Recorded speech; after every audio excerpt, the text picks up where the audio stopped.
Oh, there's my face.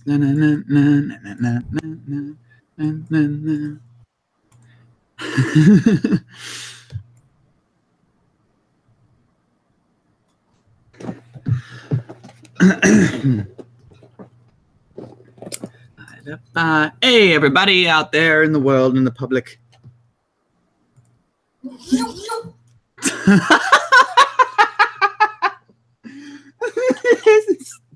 Nice sound effect.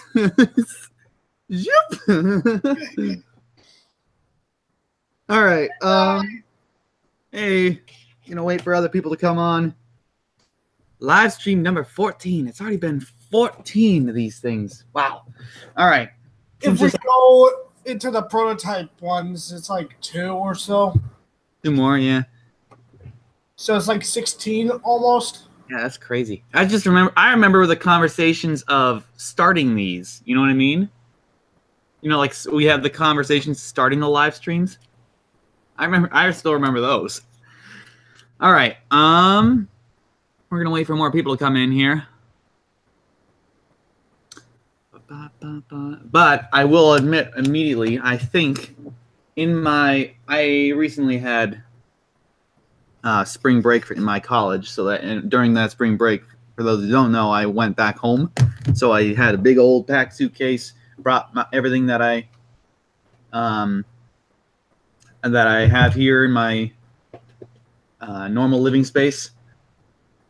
And I think on the way back, I forgot my tablet pen. Oh, no. If we have a drawing contest, good old Nathan here is going to be using a mouse. Oh, boy. Good luck. So, it's going to get interesting.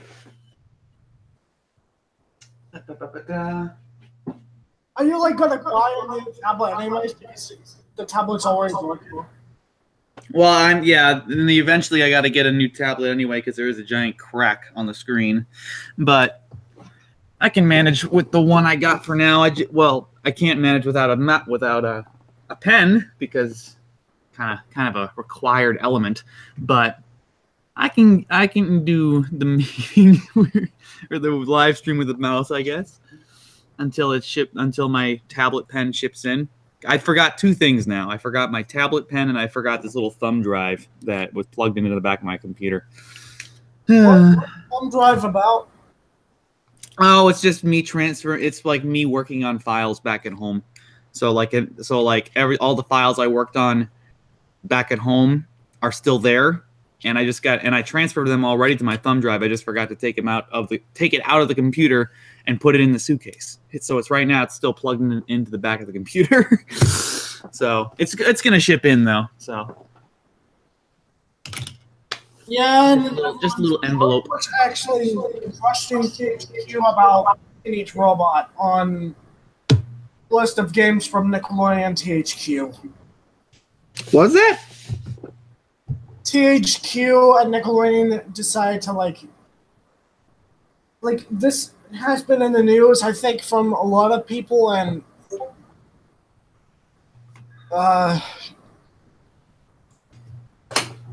so what about Nickelodeon THX, the video that's the video game company, right?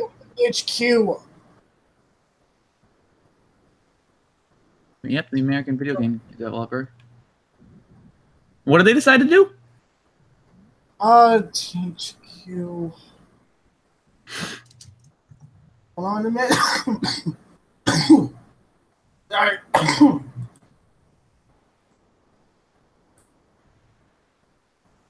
Apparently, Snacker Cracker on the general forums on Wednesday had... What? Oh, I'm reading it right now. I looked it up. It's an article on Polygon, okay? It's classic Nickelodeon games are returning. Here, like, I'm only just screen share this. Like, this live stream is brought to you by Polygon. All right. So classic Nickelodeon video games are coming back thanks to NHQ. So they're bringing back some of these video games to update them on the consoles. So one of them's Teenage Robot. That's awesome. But some of these I had no idea even had video games, like Cat Scratch.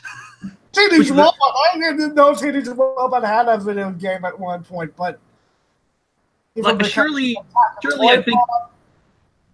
I think they mean that they're re-releasing some of the crossover video games, and then some of them are like in there because yeah, you're right. Teenage Robot never got a video game, but she did appear in Battle of the Nicktoons or something. Not Battle of the Nicktoons. Toybots. That's it. Toybots. And so did some of these other characters. Yeah, I noticed that, but no. I don't want to. No, thank you. Oh. So interesting. I'll follow that, I guess. See what happens with it. But I don't think there's gonna be any like new video games. I think we're just gonna see returns of old classics like Battle of Bikini Bottom and just updated for new consoles. But hey, some of those old video games like Battle of Bikini Bottom are really good video games. So cool. Well, I wouldn't say like amazing spectacles of achievement in video game platform. I'm just like, they're a fun time. You can sit down and have fun. That's cool. All right. I should have this window open so that I can actually see any questions that pop up.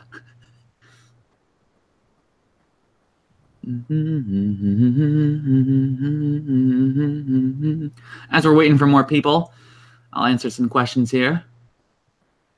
Scrolling down.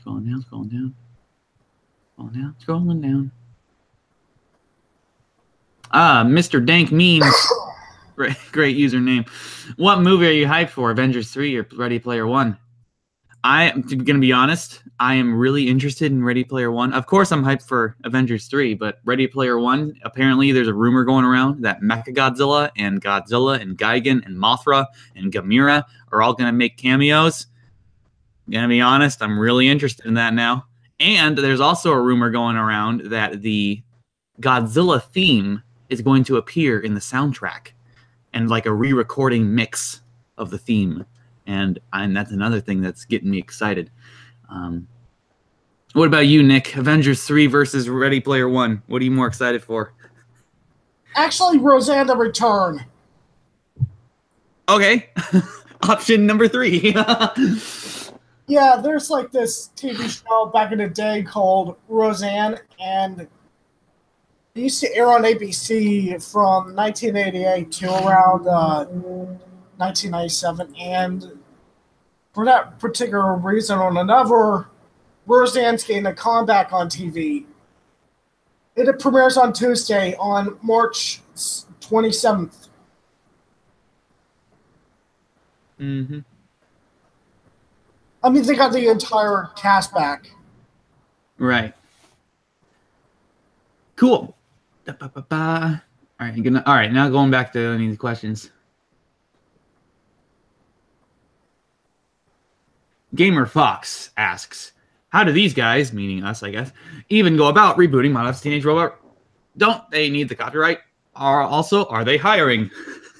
Well, glad you asked that. How do we go about this? We just kind of started. No, we do not have the copyright because we are not associated with Viacom, Nickelodeon, Frederator, etc., whatsoever. We are a bunch of fans who got together, we're a bunch of fans who have artistic abilities via either script writing or music composing or animating, etc. And we all got together and we're like, let's reboot Teenage Robot. And Reboot is just more of a play on words. It's more of just a continuation of fan-made season 4 and 5. Like season 1, 2, and 3 are still canon.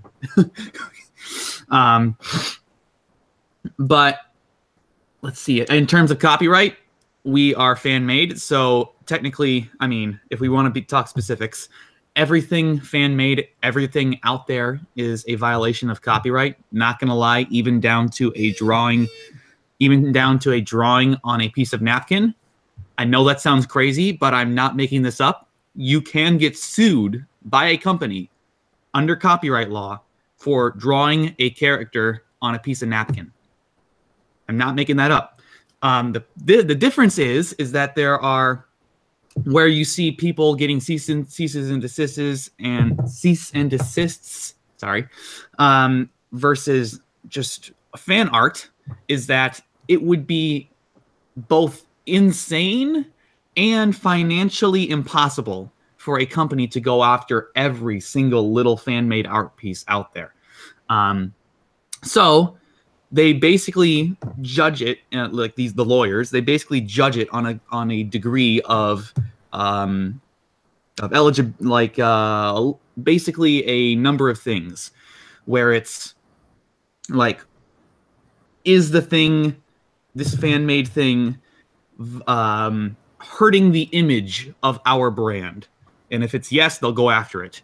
Is it gaining money or taking money away from our product, like taking away views or taking away sales? If yes, they'll go after it.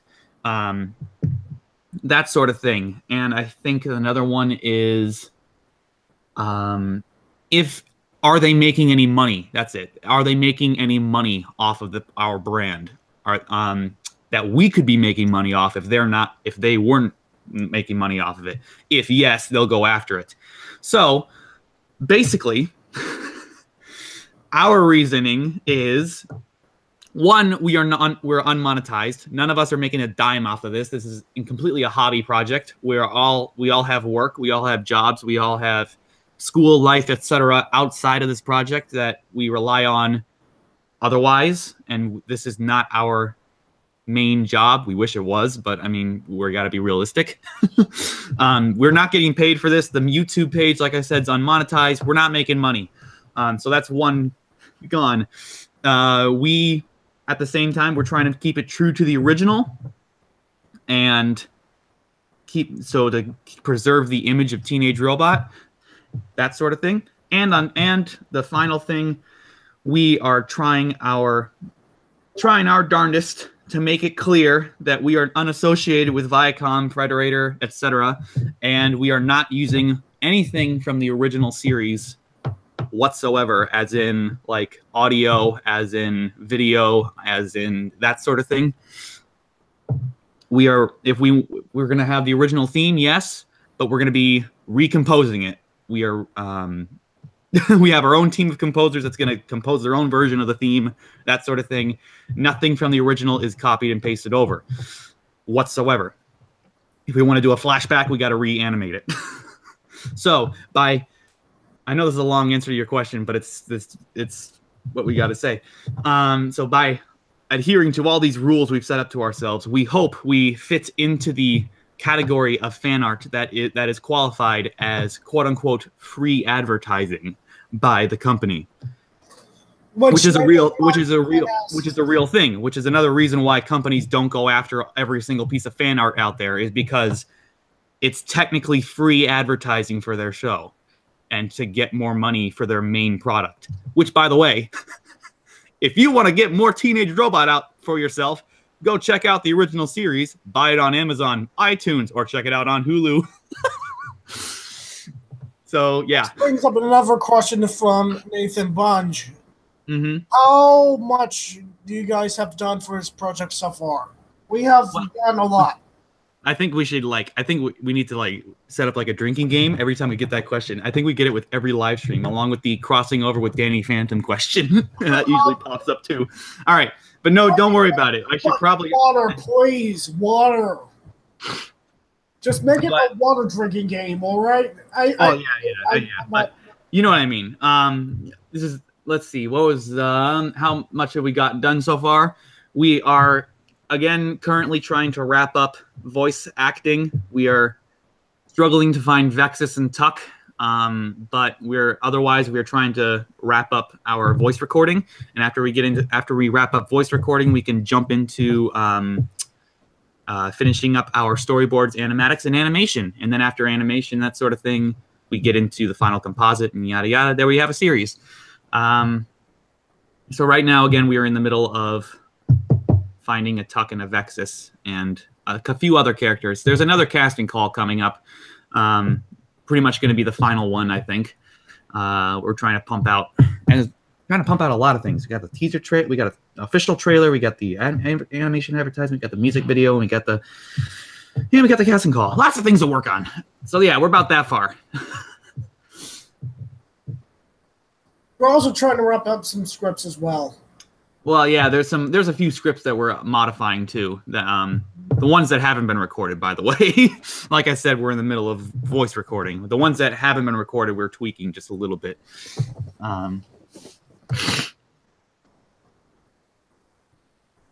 Let's see. Baron of Anarchy I wonder what Rob Renzetti said about this. Rob Renzetti has mentioned us, and he appears to be interested. But other than that, I gotta make this disclaimer every time we mention Rob Renzetti. We are not associated with him. We're not associated with him whatsoever. Nor are we associated with anybody from the original crew. As in, not even the voice cast. Oh yeah, no, not even the voice cast. Nobody from the original crew. We have not contacted. They have not contacted us. It is completely. When I say Rob Renzetti is interested, I say that he's gone on. I mean that he's gone on other live streams, like I think the animation podcast over at Nickelodeon and the Cartoons for Cancer podcast. Sorry. No, I'm sorry, not for cancer. Cartoons Against Cancer. Yes, a podcast that supports cancer. The evil beings. The Cartoons Against Cancer podcast. Rob Renzetti mentioned us both times and mentioned that he was like checking up on us and stuff. He meant like the way you guys check up on us, like through the website and through the YouTube channel and that stuff. He doesn't contact us at all, and we don't contact him.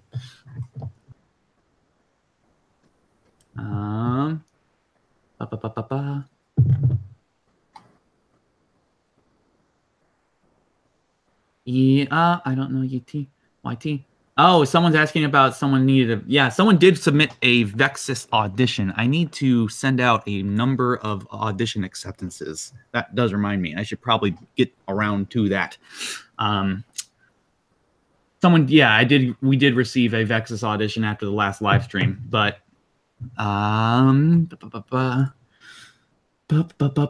let's see. Hey, Cool Nerd 2000X6. Hey, is it okay if I share a picture that I made with you guys? Sure, it's okay if you share a picture that you made with us. I don't know what you mean by that, but go ahead, share a picture as long as it's PG. PG-13 or no. Nathan Burge asks a good question. What if the original people wanted to join you guys? Would you allow them to? Again, we are not associated with them. If another person from the original crew of Teenage Robot decided to sign up, we would be ecstatic to accept them. The problem is, which I'm pretty sure why, well, there's a number of reasons why, but one of them why they wouldn't come back is because we are, like I said, we're nonprofit. We're all working for free. We're all volunteer.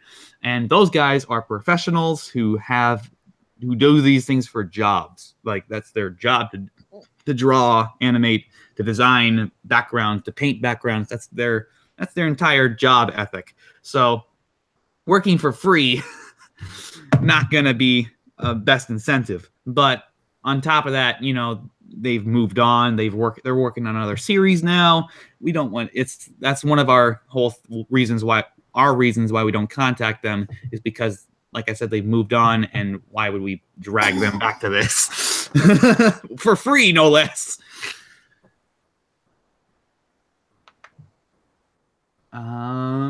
It's a link to my Twitter account. Can't share links. Can you make the exception? I don't know if I can even give you an exception. I don't think that's an option. Yeah, I can't. So maybe if you put a parentheses dot around every period, that might work. And then you just have to copy and paste it and put back all the dots. Looks like friend of Mario is asking us about Skip One and Evil Puppet.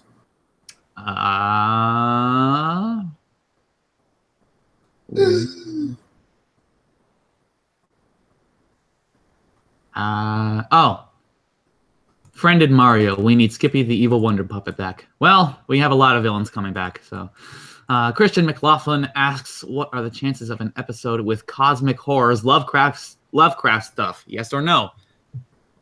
Let's see. Cosmic horrors, Lovecraft. Well, if you're talking about weird monsters and weird creatures, we have plenty of those designed and planned. There's especially one that I'm excited about that I can't reveal because it's a surprise. But there is a monster that's going to come in that's the main focus of the entire episode, and I'm excited for it. It's something that I personally have never seen before on television or movies or anything like that. So that's why I'm excited for it. So that may fit the definition of the Lovecraftian designs and stuff that you're looking for. But again, I can't reveal what that is. No, friend and Mario, it's not Godzilla. I wished it was Godzilla, but yeah.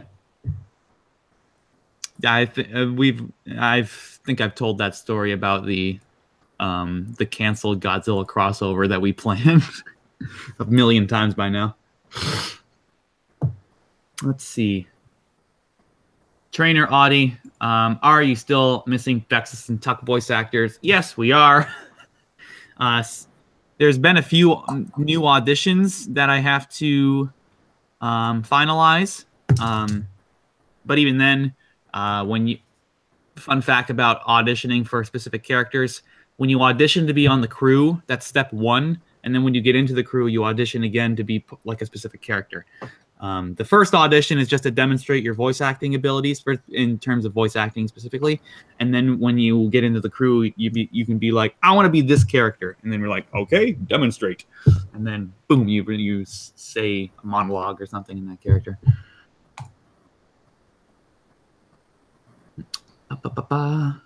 So yeah. It looks like you and me, Nick, are going to be the only ones here. So my original plan of having a little bit of a March Madness draw-off competition is looking to be a little bleak. Oh, well, that's okay. We can maybe have it like an April Madness and then just move it over to April.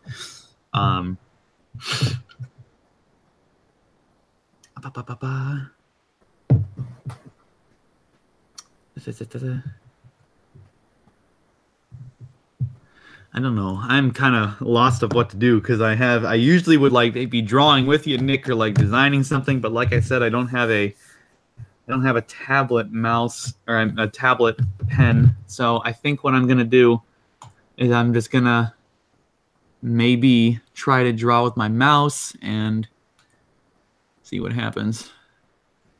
This isn't gonna end well.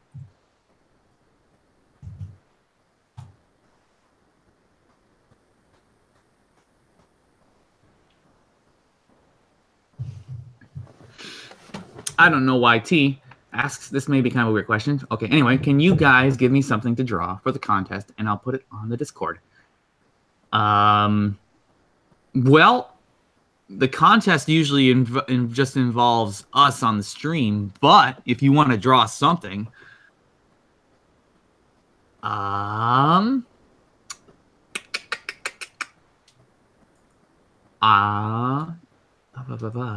me think. Let me think about something cool. If you were to design a monster for Teenage Robot, what would it be? Draw that. If you want to draw something. You asked. Let's see.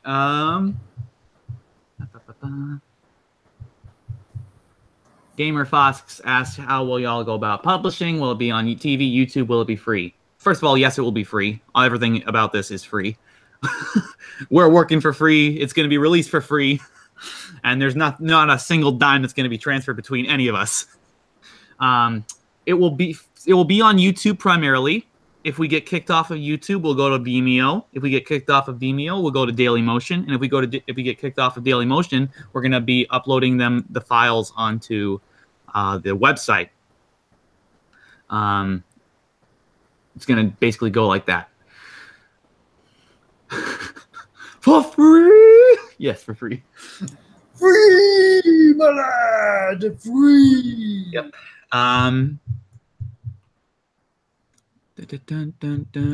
right, so I'm going to screen share, and basically, I guess this whole live stream is going to turn into why you shouldn't forget your tablet pen when you're moving back up to your primary living space after visiting for the break. Oh boy. I think I'll try to draw. What's a character? I always draw Jenny. Let's try to draw someone else. Let's try to draw someone unconventional. I'm going to try and draw Kilgore.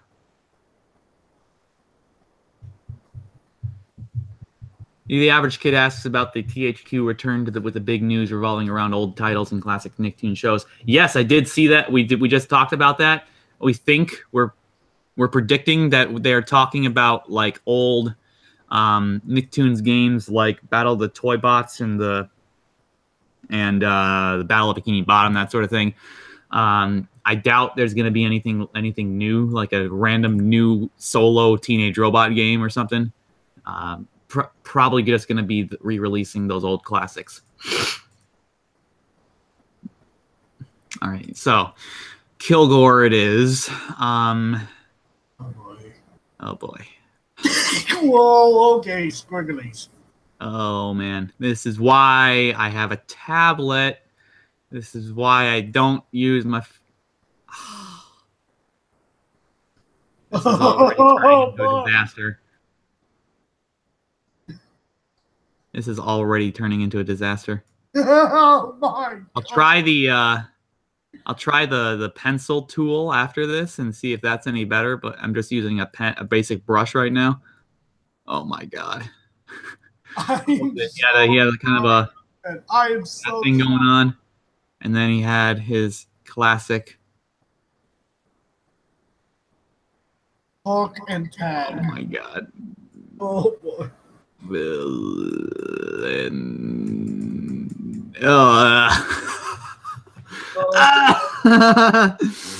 And then it'll just make him disappointed with me because I'm disappointed with myself with this. Oh boy, it's not bad. I mean, I draw. Oh gosh, that's terrible. That's absolutely terrible. This is why you don't forget your darn tablet pen. All right, where's the pencil tool? Maybe I can do like a better. I mean, in fact, just like, where's my explosion tool?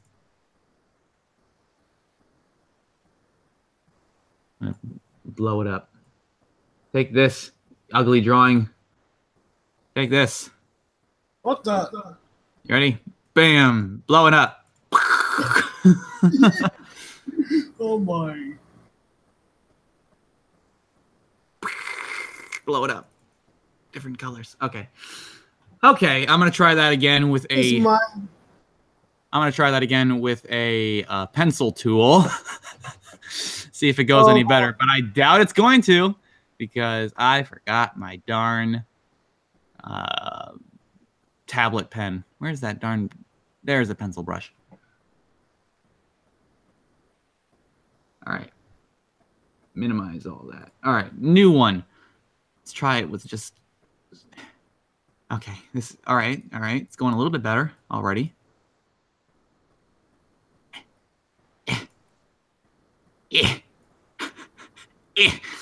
Come on. You can do it. Come on, you can do it. I don't even know. I'm also going from memory too. I should really be looking up a reference for Kilgore because I have absolutely no idea if this is actually what Kilgore looks like. And this is just like my brain telling me what it looks like, even though it's not. All right. Come on. It's looking a little bit better. That was terrible.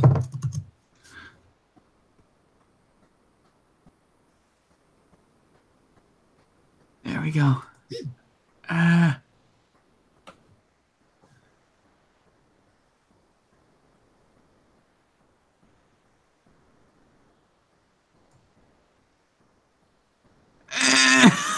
This is terrible.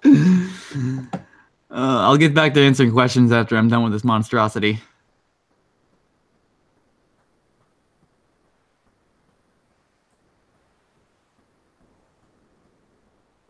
Oh my gosh.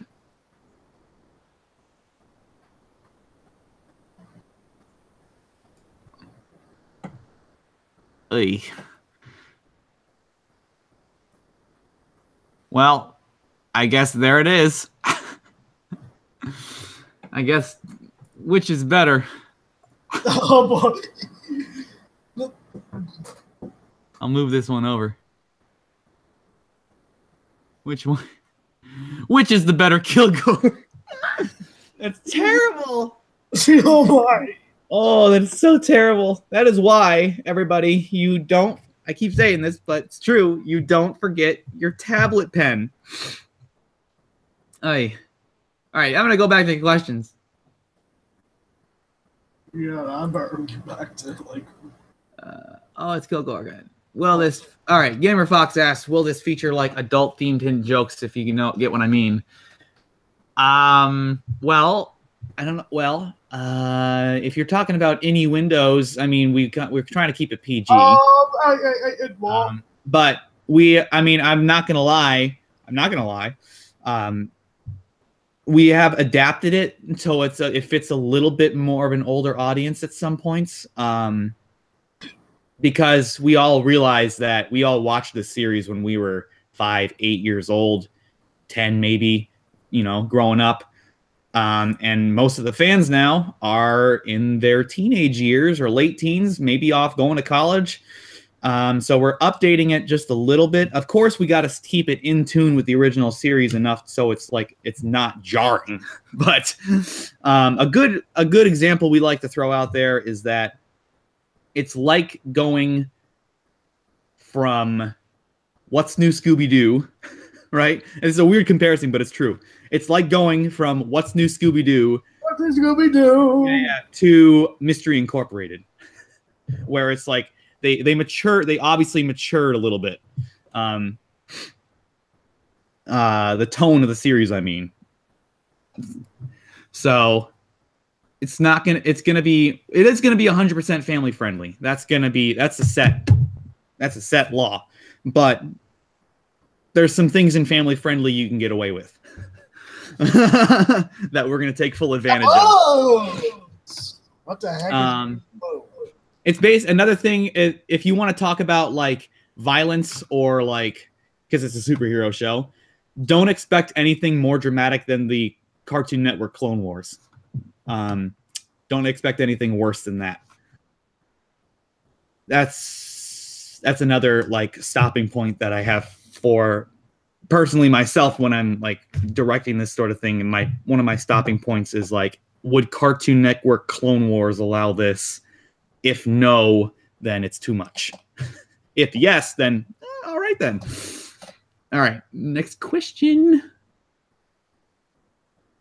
Well, we see Jenny get owned by a throbbing hot dog. I'm sorry, what did you say? I couldn't understand that. Well, we see Jenny get owned by a throbbing hot dog. I don't know what that means. Like, well, there was that living hot dog in the one episode with all the food, like winning a fight, like a big monster hot dog versus Jenny, and the hot dog wins, I guess. Well, hopefully that's what would mean. But anyway, we're trying to keep it in terms of keep it in family friendly, of course. So if something does, like I said, if you are watching, say, the 2008 Clone Wars, that is our barrier in terms of violence and maturity.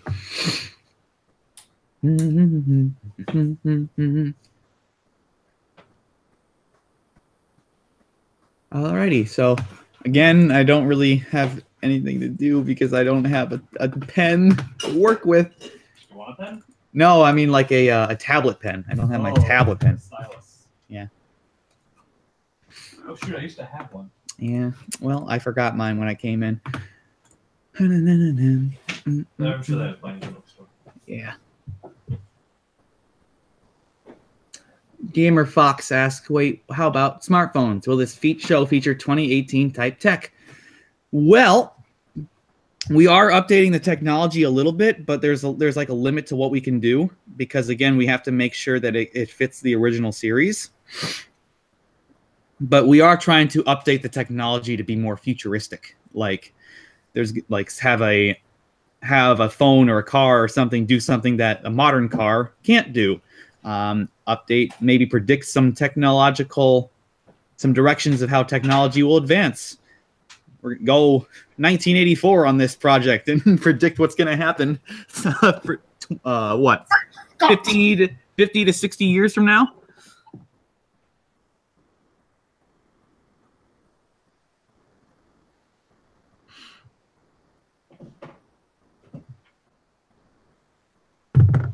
Okay, Toon and Bossy asks, considering many things have happened since MLaaTR's last airing, would you have any parody or modern references in your show? Nothing cringy like Nick does with their commercials. Yes, of course. Not gonna lie, yes, there are a few references to more pop culture. There are some references, but they're nothing like to a degree where it's jarring. It's mostly like an Easter egg. You'd see something in the background that's a reference to, like, I don't know, random example that popping up on the side. Like, say it's a reference to Avatar: The Last Airbender. There's like a little Easter egg in the background. And because that is a show that happened after the production of Teenage Robot, I'm pretty sure. They started in 2005, and that's when Teenage Robot was about out the door. That sort of thing. So it's nothing compared to what Nickelodeon does in the commercials. The god-awful stuff they do in their commercials. Not even the new shows sometimes. No, I'm talking... No, yeah, even in the new shows they do it. And it's even... And Cartoon Network, oh my god. Cartoon Network's about to start doing this too, where they just throw in all what they think is hip and radical with the modern day children, so we got to put it in all our media. No, we're not doing that. No. I hate that so much. Then you hated seeing real. Yeah. That's one of the things that bugged me in the recent Black Panther movie, is when they started making pop culture references like that. I enjoy Black Panther, but God, those two moments where they made those pop culture references, I just like sat back and groaned. But that's so. To answer your question, no, we are not doing that sort of pop culture references. Yes, we'll throw in some Easter eggs to other like media that we like and stuff. But as to pop culture references that are like memes and all that stuff, we're not doing. No. Sorry to disappoint if you were expecting that. Voxel Fusion asks, so no more flip phones. I'm pretty sure in the original series they didn't have any flip phones to begin with. So yeah, probably not any flip phones. Right? I don't remember any flip phones in the original series. I think there were in Crush Pad Crash, and then Girl of Steel, like when Brad's talking about anything that the music can do. Well, the music was kind of like the answer to they always making a reference to because around the time that episode came out, well, it was at least in production. That's when the iPod Shuffle, Nano, iPod was coming out, that sort of thing. So that whole music was a direct reference to that stuff. But I can't remember there being a flip phone whatsoever. There are a lot of telephones, and we're probably going to have to keep that because of that's the style of the show. The Art Deco-y telephones that are everywhere with the cord and everything. We'll probably keep that, but Yeah, I guess if you ever see a cell phone, it's probably going to be a cell phone, not a flip phone. Well, I mean smartphone.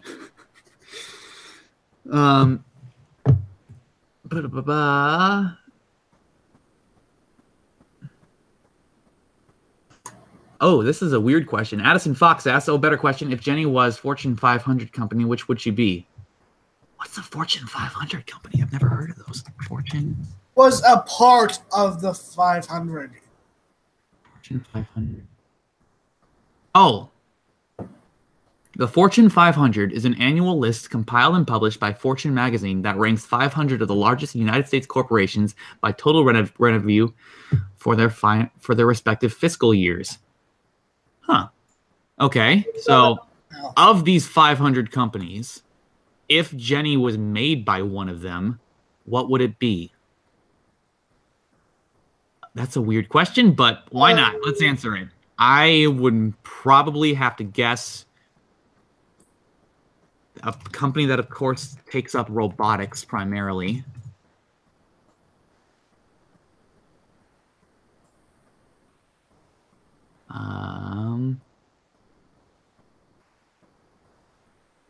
Let's see. I'm looking through them all right now. I'm gonna say it'd have to be U.S. based, I think, because Jenny is made in America.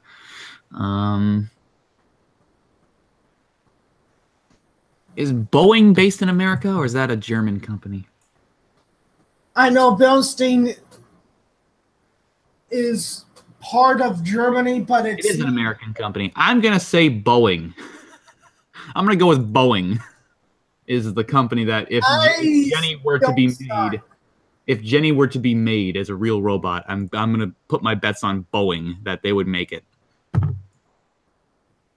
All right, Christian McLaughlin. What got you guys into drawing things? For me, it was the comic book illustrations of Steve Ditko, John Romita, and Jack Kirby. Famous, yeah, good choices there. I got into drawing because, well, cartoons, Teenage Robot got me into drawing. Not gonna lie. This whole project and cartooning and stuff. My normal style, which is just getting into drawing in general, all started just because I just liked looking at dinosaurs and drawing dinosaurs. I still draw dinosaurs from time to time and monsters and kaiju, that sort of thing. What about you, Nick? What got you into drawing? When I was like 3, a little tragic, but a little hard moment as well. During my years in foster care, my parents who came to visit me,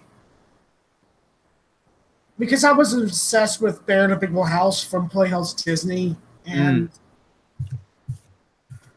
I wanted them to draw Bear inside the Big Blue House, and the details and everything, like I'm pointing out the details, but then when I started drawing my own, traditionally and digitally, taking this Eclipse to your paint, but back then I had to use MS Paint on Windows XP.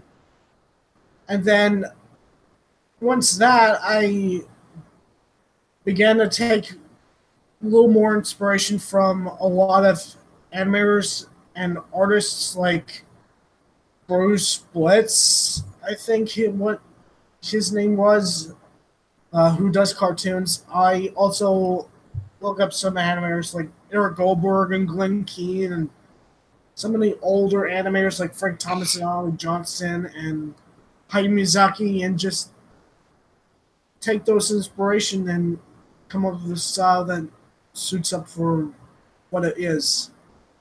Right now, I'm just currently right now, I'm doing this project which I'm testing out, and I'm not really going to say what it is until it comes out, but this is all Xerox process style. How Disney does their animation in the 60s and 70s before the 80s and 90s came along. Yeah, I can kind of see it. Yeah. Cool. Very interesting, Nick. I didn't know that about you. Let's see. Questions. Ooh.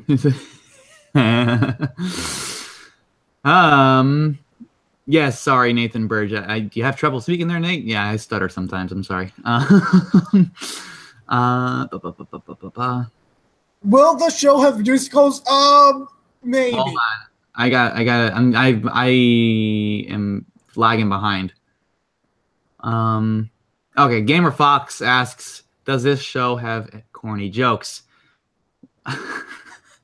Also, will you bring back the one episode where Jenny's mistaken as a 5-year-old? Okay, we're not bringing back the preschool dropout episode. No, we're not bringing the back. That was kind of a closed episode. There wasn't really anything left open-ended on that. But in terms of corny jokes, apologies in advance, man. There's a lot of corny jokes in these episodes we're making, and it's never jokes that we're like we grown at and we don't, and we It's never jokes that we groan at and find annoying or something like that. Every joke we put in that makes us laugh. And yeah, that's basically how we're writing it. If it makes us laugh while we're writing it, we hope it'll make people laugh too. And so that's part of comedy's subjective. There's also, we try to make it universal comedy, but there's only so far you can do with that. A lot of comedy itself is just subjective comedy. So apologies for the corny jokes in this. There are a few of them that are pretty corny, but they're the good kind of corny, we hope. Let's see.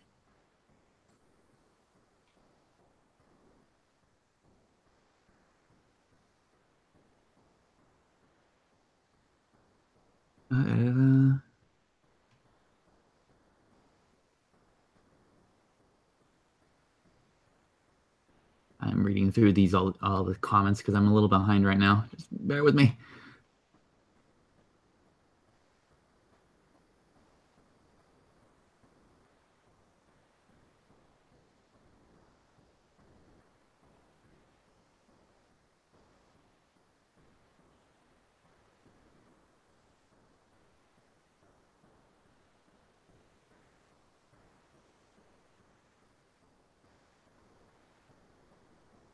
I'm sorry for the silence. I'm reading through all these the comments I missed, so I can grab any questions that I missed.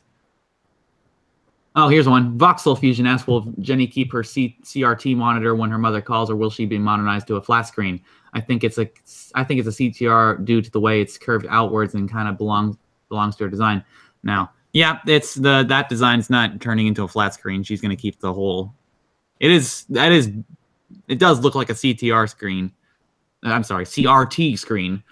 It does. You are correct, but I think we're going to keep it that way. I don't think we're going to change it because it's part of Jenny. It'd be weird to see all of a sudden turn into a flat screen. Gamer Fox, will this show have musicals or just action? We don't have a full musical plan, but we do have a few like songs here and there. But nothing like musical. Like we got the main theme. Of course, we have a few moments where just for the joke or something, a character would break out into a brief little song, but it's like played for humor, that sort of thing. Or because like that happened in another episode of Teenage Robot, the Humiliation 101.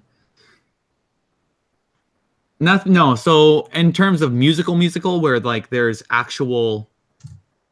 Like the entire episode is dedicated to songs and stuff like that. No, we're not. We don't have anything like that planned. Yet. I just read Warm Coders.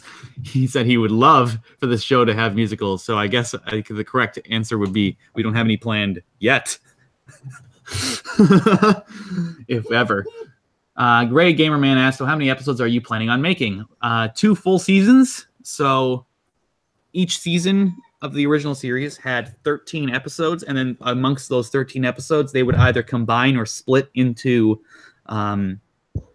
minisodes, which would mostly minisodes that would last 10 minutes. So about like season 4, I think the count right now is about 24 episodes, and then you would combine those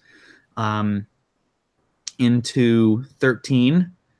And I say 13 because one of those are like, you know, take up the entire episode, and other ones are like a special, that sort of thing. So yeah, and about the same format for season 5 too.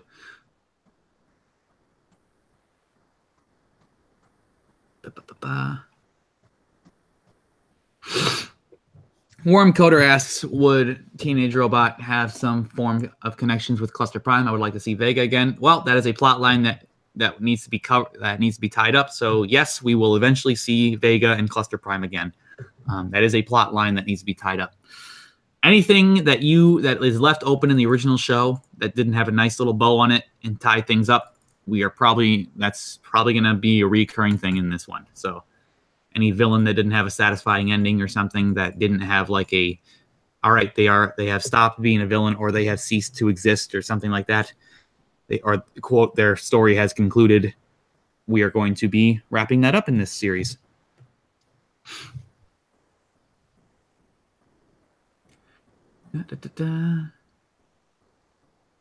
Wow, I'm missing a lot of questions.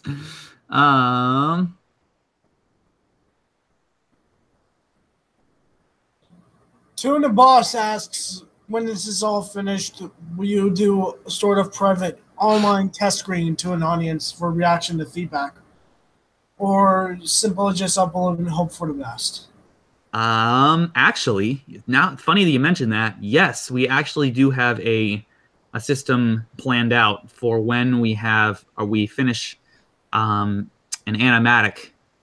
We're going to release it to a select number of people and just get their feedback. It'll be private, and it'll be only a select number of people, and it'd have to be like a non-disclosure agreement or something like that.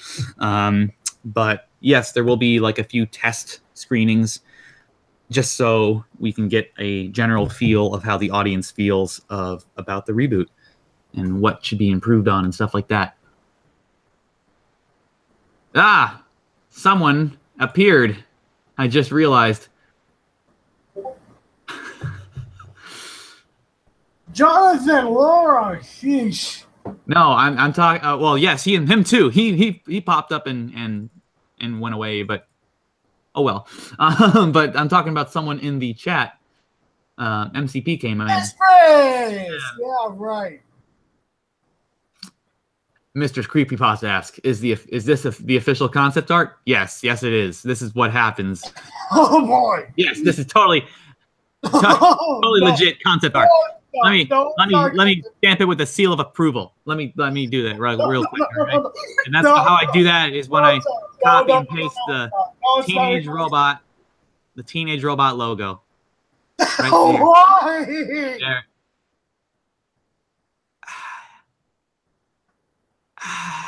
And then we have the rebooted part. My life. Oh my gosh. As a teenage. This is bad. Writing with my mouse. Robot. Robot. Not only Google looks bad, but also the logo looks Ooh, Ted. Every single agonizing letter written there. Official. Not official concept art, please. It's not official, but there we go. It's not official. There, it's perfect. All right. Not official concept art, mistress. Stop! Hey, all you people. Hey, all you people. Hey, all you people, would you listen to me? Let's see. What can I... All right. Yeah, you can post the pictures and share with us. Cool Nerd 2000X6. Sure. I just found a sandwich. No ordinary sandwich. A sandwich made with jelly. All right. Caleb Manning asks, I think... Yeah, I'm sure this says already today, but how is the search for Vex's been? We haven't found one yet. And if it's been bad, what's the backup plan? The backup plan is that we find the one female voice actress in our crew already who can sound the most like Vexus, and we either we both try to convert her voice what do you call it, post-production wise as close as possible, and maybe introduce a reason why Vexus's voice suddenly changed, like, oh no, she got hit in the throat, I guess she sounds like that way now.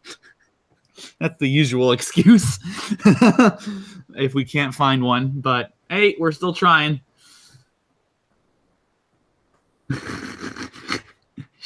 Slab the Warrior just keeps on going. Hey man, you gotta try this sandwich. It's no ordinary sandwich. It's the tastiest sandwich in the sea. Yeah. Any chance? And Christian McLaughlin asks, in chance of getting a special guest fill in like a Tim Curry impressionist? Sure. If someone wants to be a Tim impression and do a Tim Curry impression, come right down. and then here's the final chorus. Yeah.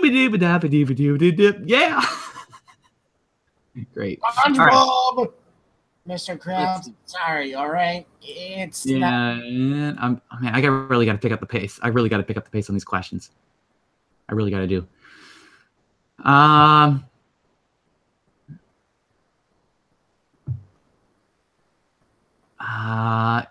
Tune and Boss asks, you mentioned in your show has a tiny bit of futuresque setting like a flying car. I don't know. I wouldn't say flying car because that is actually impractical, believe it or not. But anyway, have robots been upgraded considerably during that time? I'm guessing Jenny stayed the same, but others adapted.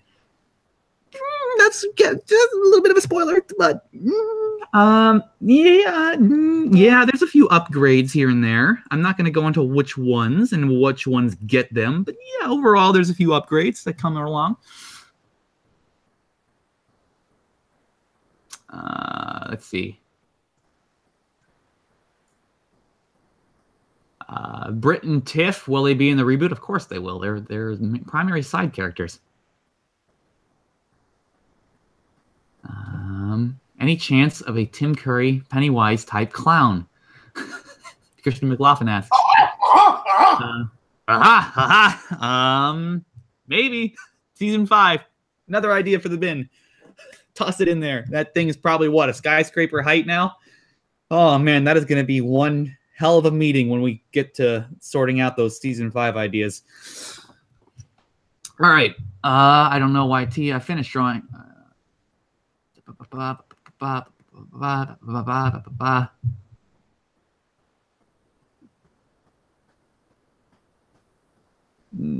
think I'm almost at the bottom.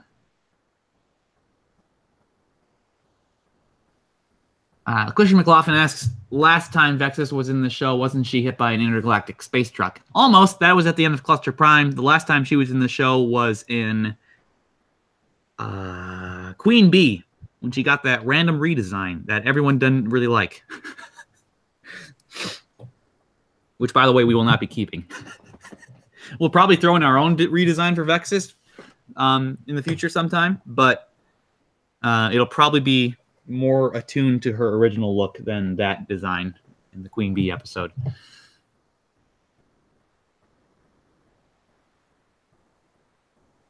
Sly the Warrior asks, but in all seriousness, how many songs in total are you thinking of having? Well, there's the main theme. That's one. I don't want to. I'll give you a good idea, like an estimated amount, but I don't want to give like.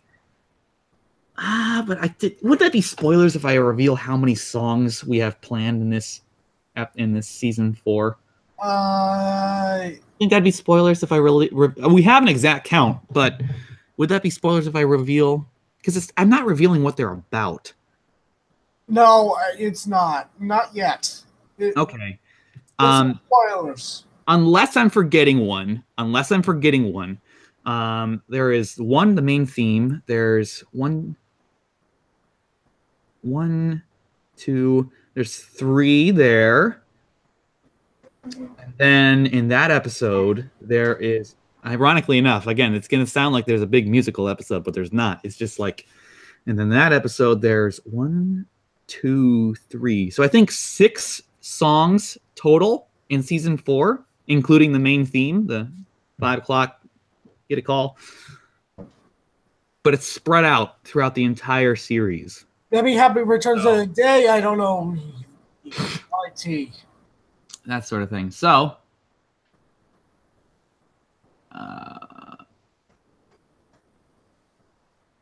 yeah, how about the Hanna-Barbera Godzilla crossing over? No, if we did a Godzilla crossover, we'd be using the Godzilla from the Teenage Robot. Which is the entire reason why we had the idea to cross over with Godzilla at one point, because he was already in Teenage Robot. He appeared in Around the World in 80 Pieces, and he appeared again in Labor Day as cameos. And so we're like, hey, there's Godzilla. We can totally make a Godzilla episode if we wanted to. And that's what we planned on doing. But then we were like, yeah, but that's technically crossing over because Godzilla's an established brand and an established series, and that'd be crossing it over. So, and we got a rule again. We got a rule around here against crossovers, and not going to do it. Sad day for me being a big Godzilla fan, but oh well. I can manage.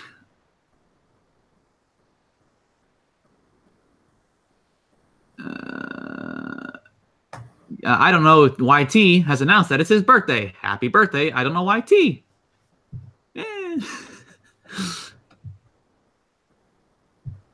Christian McLaughlin asks, any homage to Scooby-Doo, where are you? I wouldn't say direct homages, but I think there's a few Easter eggs to Scooby-Doo in there somewhere. Which yeah, I think, Supernatural because Scooby-Doo invented the whole hide behind a pole thing, even though like it would never fit. Scooby-Doo, if not invented, pioneered that. So anytime we do a joke, a gag, visual gag like that, I mean, that's a direct reference to Scooby-Doo right there. So I guess so, yeah.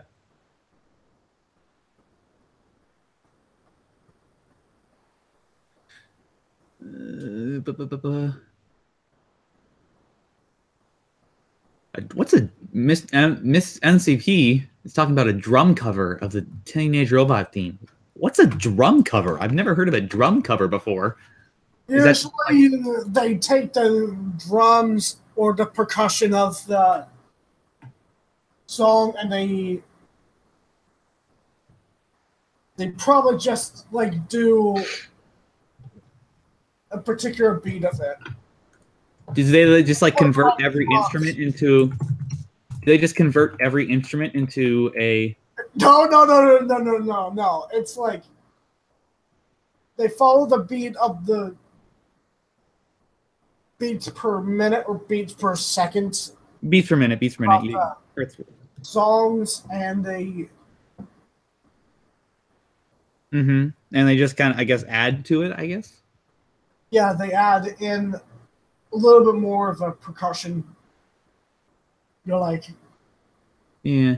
I finally saw one of Arthur and, the old, what a wonderful kind of day. It's like, yeah. Wonderful kind of day. Yeah, okay. Okay, I see what you're saying. That'd be interesting if someone did a Teenage Robot version. Caleb Manning asked, will the Lonely Hearts Club gang return? Currently there's no plans to have them return. They kind of just seem to be like one-off characters, to be honest, that fit the theme of a Valentine's Day themed episode and then disappeared afterward because they didn't fit the rest of the series. I thought we already mentioned about that. There's no plans for Lonely Hearts gang yet. They're probably near the bottom of the list of reoccurring villains. Some of the more famous ones are coming down first, like Gigawatt and stuff. Toon Boss, I'm guessing your views on creating a show have drastically changed since before starting. Yes, it has. We've learned a lot. We've learned that scripts are by far the hardest part of animating a series or creating a series. Even more than the animation. Scripts by far the hardest part because you got a bad script, you got a bad episode. If you got less than stellar animation, you can still have a good episode if you have a good script. But if you don't have a good script, you are screwed from the start. And there's a lot of writer's block when it comes to these scripts. There's a lot of writer's block that you got to get through. Yeah, I gotta say, massive respect to the people who in the animation industry who does this professionally and with a time crunch. Like the luxury of doing this as a hobby and not as a primary job is that we don't have a time crunch. Really, we give ourselves goals that we got to meet, but if we go overboard because like life got in the way or something, it's not a big deal. We can just like readjust our schedule. But in the animation industry, it's got to be on time.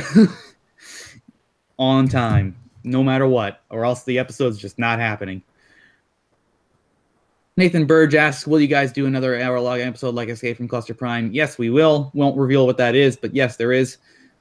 Voxel Fusion, are you keeping the fart jokes? Well, there was only one fart joke in Teenage Robot originally, and that was in... I didn't enjoy it, but it was in... What was it? The one where she got sick. Everybody's sick with the viruses.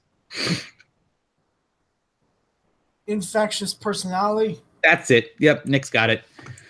And not gonna lie, I'm not a big fan of toilet humor, so probably not gonna see any fart jokes in our series because I'm not a big fan of that. All right. The really huge. Daniel. Oh, I got a lot of new questions now. Daniel Schultz. Sorry. How hard is it working in the style of show? You get used to it. It's a little difficult coming into it, but you get used to it. Converting it. I mean, obviously, this Kilgore in front of you is the pinnacle of the style. But yeah, if I actually had my tablet or my stylus tablet for the tablet, I could. Yes, it's fairly simple once you get the logistics of how the style works down. It's basically like, first of all, always use some references, like if to help you out, always be referring back to the original show. But it's basically just, it's really mathematical. It's the Teenage Robot, very streamlined, lots of parallel lines, and very, very geometric. And once you get all those basic rules down, it starts getting pretty simple. Derek Detrix just got here. What are you guys doing? Well, we would be doing like a draw-off competition thing, but I don't have a stylus. I have a mouse, though. So my stylus got left behind, so I can't. This is why you see terrible drawings of Kilgore in front of you right now. MCP, no, I've never heard of a drum cover. Sorry. Voxel Fusion asks, any episodes where Jenny legitimately malfunctions or is broken and needs real maintenance? Well, I mean, yeah, that happened in the original series too. Like in Cluster Prime, she had her pigtail damaged. In one episode, she was running low on power the entire time. She's scolding you, Nathan. She's scolding me for not ever having heard of a drum cover. Well, I'm sorry, all right? I'm a soundtrack guy. My idea of a drum cover is the drum part of a soundtrack. The percussion of a soundtrack. Which, by the way, yeah. No, never mind. I got to get back to these questions. So Voxel Fusion, yes. I mean, I guess we are gonna have a few episodes where she legitimately breaks down and she's got to get fixed and stuff like that because that's what happened in the original show. Oh, she's scolding you because apparently you forgot the stylus to the tablet. Oh, that's why.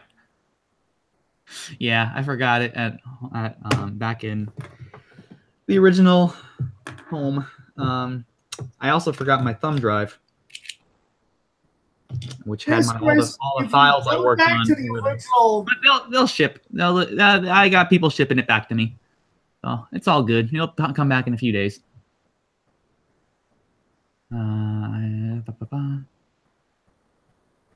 Daniel Schutz has a cartoon he wants to make in his head. It's called The Electrifying Adventures of Dr. Jones.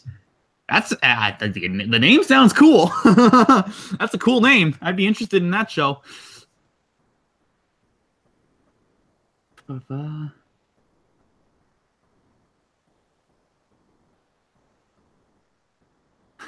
I become so numb, I can't feel you there. All right.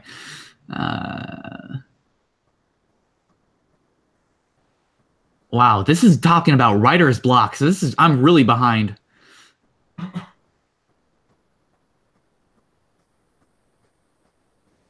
Christian McLaughlin, if Jenny were to face off against a Bond villain, what would it be? I've never seen... Disclaimer, I've never seen a James Bond movie, so I have absolutely no idea what villain we're talking about. I'm just gonna go with the cliche one, and I'm gonna go with the one that strokes the one that strokes cats and like Dr. Claw, basically. No, that's not Dr. Claw. He's talking about James Bond villains. Whoever's the one who's got the cats, and he's, I guess, stereotypical Bond villain. So sorry, I have not seen any James Bond movies. I'm not a big fan of the spy movies, sort of genre. I haven't seen any of the Mission Impossible movies either, because again, I'm just not a big fan of spy movies. And Warm Coder asked, any plans of Dr. Locust will return, being the anti-Wakeman family of the show? Yes, that is an unresolved plot line. So yes, the Locusts will return at some point. We got to resolve that. Deganatron asked, were you guys kids during the show's airing in the mid-2000s or teens? Kind of both. I was definitely a kid. But there's also people in our crew that were definitely teenagers, and are now more so young adults. Yeah, just about. I was definitely a kid. I was about 8 when this show was airing, I think. 3rd grade-ish. Like when it started, it started airing. I was a kid too, but yeah. I didn't actually see it.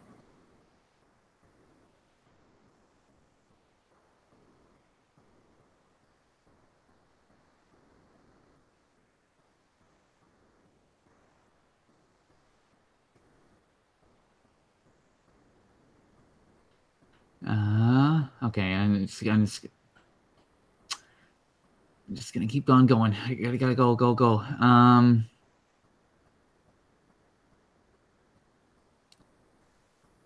Caleb Manning asks, you guys will make an exception for your crossover rule if you are approached to do a crossover with the B movie, right?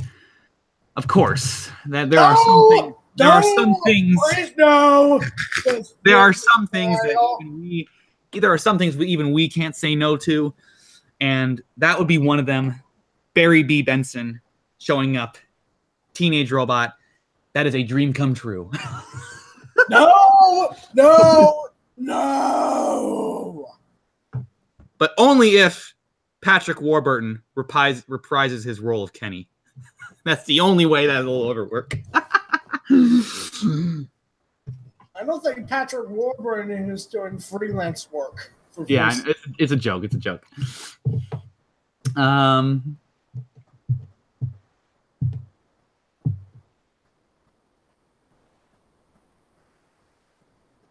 right, I finally reached the bottom of the questions. I was behind there for a good 40 minutes, and I finally reached the bottom.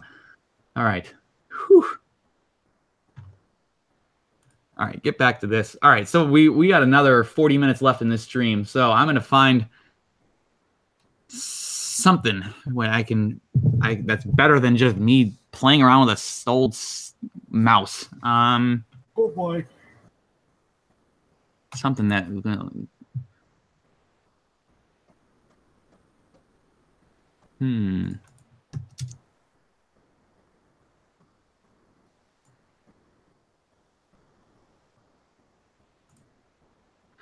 Maybe there's maybe a character finalization I can work on that's not a spoiler. Can't work on that. let's see. There's got to be a character that has yet to be finalized that we've revealed already that I can just make, because I don't need a stylus for that. I can use my mouse for character finalizations. Even though I would prefer a stylus, I can just use my mouse on that.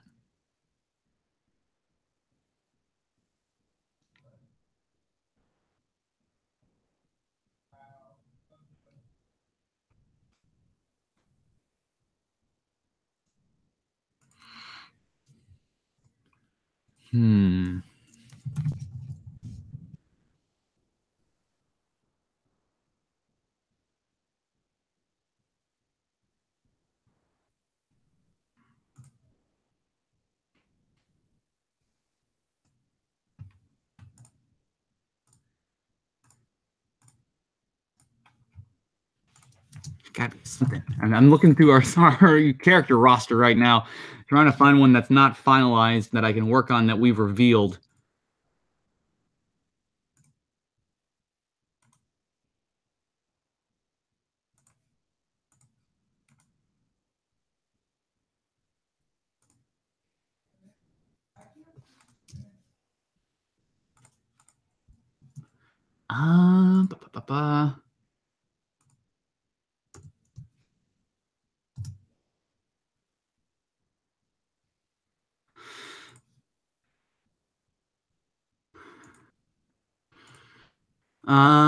Let's see what I got here.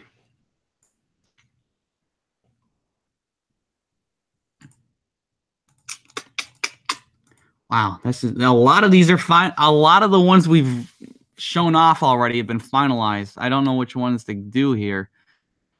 A lot of these are spoilers. That's a spoiler. That's a spoiler. That's a spoiler. That's a definite spoiler.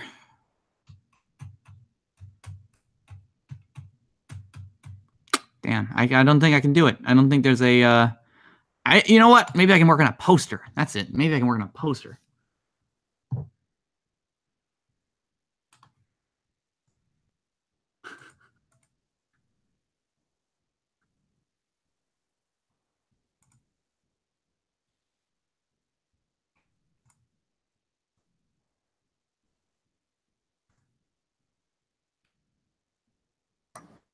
And please screen share that poster so that way I can see it. Right. And everyone else can. If it's the one where I helped design, please finish.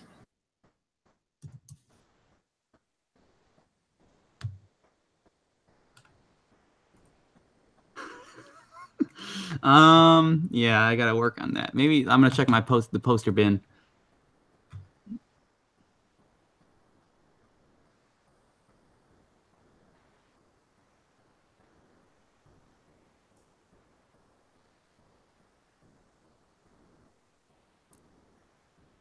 What is going on? Like in the chat, it's like links everywhere. Every time I post a link, it dies on me. Every time I do it. For some reason, I can't even post my own links. Well, I tried. I don't think I can do it. I tried 3 different. No, I'm gonna try again, but.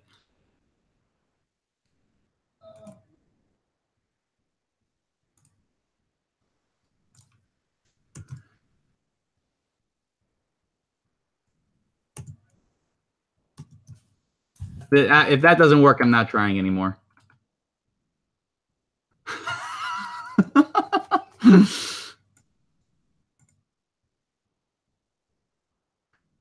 All right. Posters.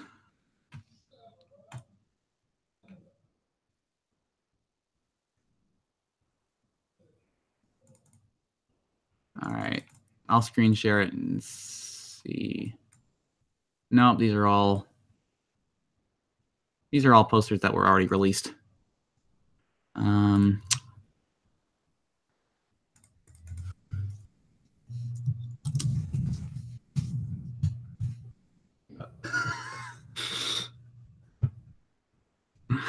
right.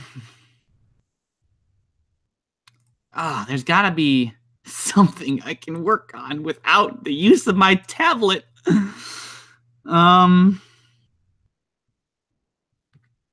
Oh, you know what? I know what I'm going to do. I know. I'm going to open up Logic Pro, and I'm going to work on...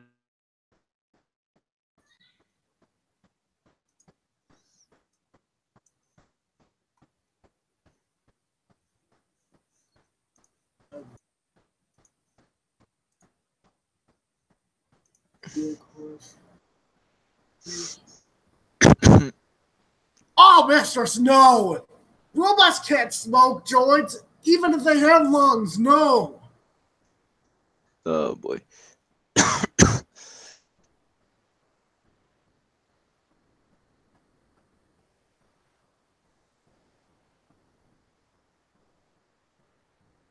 Cliffhanger! Things don't look good, and that's why they call him Cliffhanger.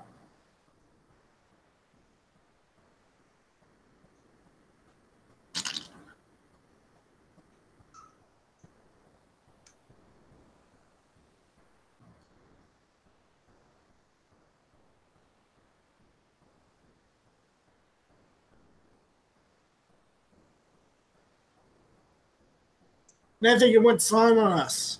You're right.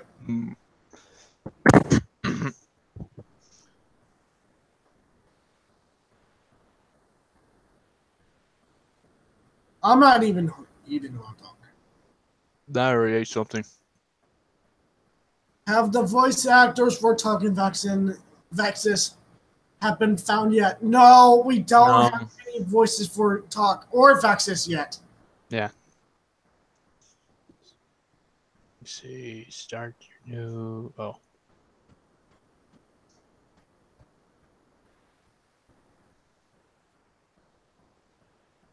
Start the Bond movie marathon with from Russia. Something different. I don't know. Finger and License to Kill. Whatever.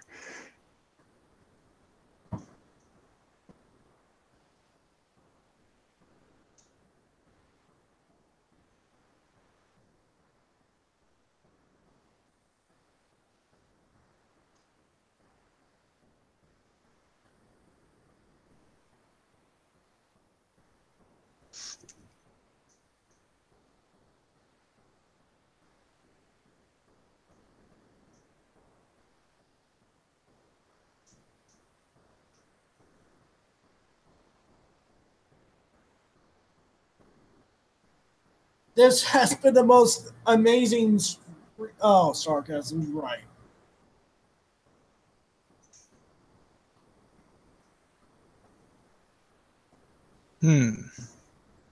What's Nathan doing right now? Just came in. No, he's like silent. He's silent. Like, yeah, he's going completely silent.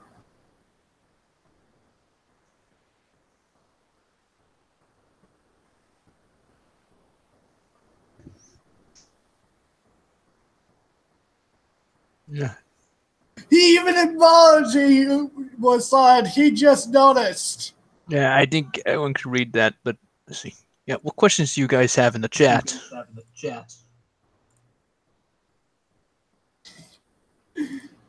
Am I back? Yeah, we hear you. Yeah, we hear you. Where did I cut out? I was communicating. I was talking. You cut out on Logic Pro. Where? Okay, so, well, what I was trying to do was open up a Logic Pro file so I could work on like the soundtrack of Teenage Robot. That's something that doesn't require a tablet. I guess when I opened up Logic Pro, it reorganized my microphone and my speakers because it's opening up with audio stuff. And I guess it cut out my audio. So, yeah. How long was I silent for? Because I was still talking as if I wasn't. I just joined halfway, so I really don't know. Oh my gosh. Tell me I haven't been silent for a really long time. You've been silent from the moment John came back. What'd you say? A month of time, and Jonathan came back. Oh wow, that was a long time ago. Oh. 5-10 Okay, minutes. well. 5-10 minutes. All right. Well, I'm just gonna continue on with my. I'm just gonna continue on my plan and open up an old Teenage Robot thing I did in Logic. I'm not Logic, GarageBand, and then update it in Logic. Is that at least then I can work on a Teenage Robot, and I'll screen share. I'll screen share too when I get this thing working. I'm gonna go with.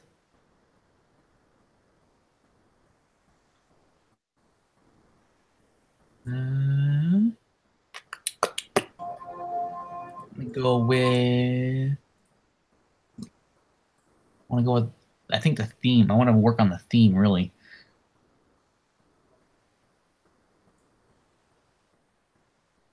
No, that's not it. Whoa. That's not it. That's not the one I was talking about. Yeah, that's the one I was looking for. I'm going to open that in Logic Pro. Do you want to close the current song before opening the new song? Yeah, go ahead and close it. No, I don't want to save. All right. Original. All right, so this is Teenage Robot theme. Copy the following product.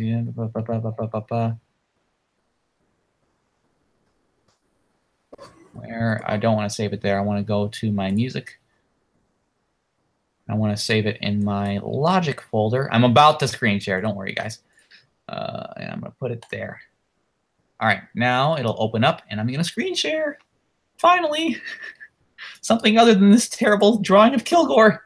Yeah. Oh my gosh, I was silent for 5 to 10 minutes?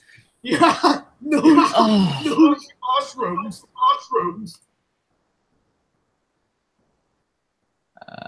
I don't need to locate that. Oh my gosh. All right. Oh my gosh. What this is, I'll screen share it now. What this is an old version of our recreation of the Teenage Robot theme. It's an old version.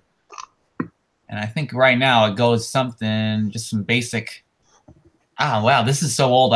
This doesn't have the percussion yet. Maybe I can find a more recent than this because we had percussion in it. This is basically just the guitar right now. Echo.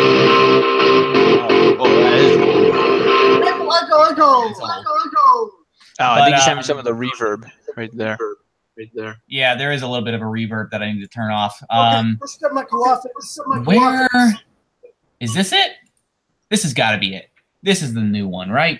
What's the audio editor? Oh my. Cancel. Hold on. Copy. Logic. There you are. Paste. There we go. Okay, this one's got to be the new one. That was the old version. Too old. I'm trying to update it, whatever theme I'm bringing up here, but that was so old. That was like back before it even. Apparently, this is called echoing feedback. Oh, did my microphone peak like crazy? Yes. Oh, sorry. Echoing some feedback. My bad. Especially the voices. Over from Logic Pro X. Automation data converted. What was that?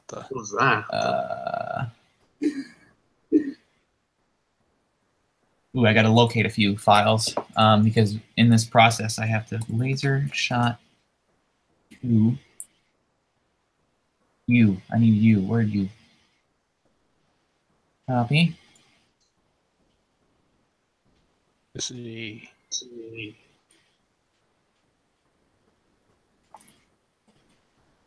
Wait, Jack, how do you say your name? Banets? If you're looking for Vexus, I could see Ellie Monty doing that. Who's Ellie Monty? If she would be willing to join in, of course. All right. All right, this is a much more updated version. Good. Very, very good. Okay. I'm gonna go screen share this now, and turn down my volume so it doesn't get weird feedback. Yeah, the echo back is really. I'm gonna turn it way down. I turned it way down. The sun is going down.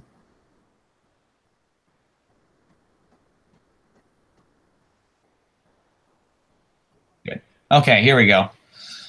And this is the up. I'm going to turn it down. Make sure it's down and check it out. I forgot to mute. Oh boy, that's oh boy, no. Did that do this more stereo back? Sorry, did that have more feedback? I don't think so. All right, I'm gonna keep going. I'm gonna roll with it then.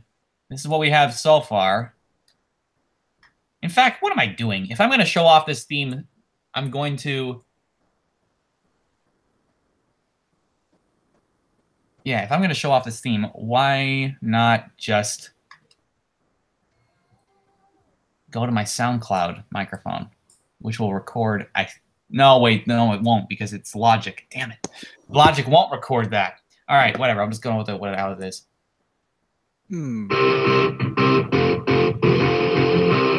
Yeah, that's better. Yeah, okay.